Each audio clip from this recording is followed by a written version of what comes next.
Deputy commissioner Lahore Danish Afzal के Nishtar colony sub registrar office और tehsil Raiwind sub registrar office के अचानक दौरे। Additional deputy commissioner revenue Abdurrauf Mayer, additional deputy commissioner general Safdar Hussain Virk, assistant commissioner model town Zeeshan Nasrullah Ranjha का और असिस्टेंट कमिश्नर रायवंड अदनान रशीद भी समेत दीगर भी हमरा थे।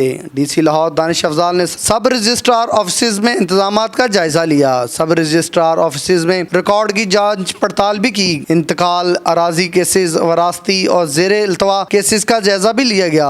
सब रजिस्ट्रार ऑफिस में आए हुए साइलिन से बातचीत की। साइलिन से इनके केसेस, इनके हल और इंतजामिया के रवैये के बारे में भी दरियाफ्त किया। दोनों ऑफिस में SOPs पर अमल दरामद का भी जायजा लिया गया।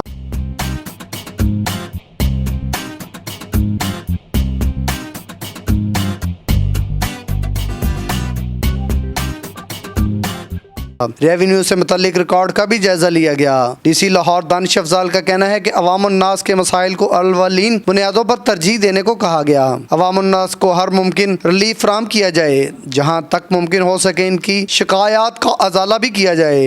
साइलिन के मसाइल को हल करना हमारी तरजीहात में शामिल होना चाहिए। इन कामों में ताखीर ना होने दी जाए। जिला इंतजामिया लाहौर अवाम उन्नास के सहूलियात के लिए तमाम वसाइल बरूए कार लाएगी। कैमरामैन खुर्रम अयाज के साथ शाहिद रजा, लाहौर 24 न्यूज़ लाहौर।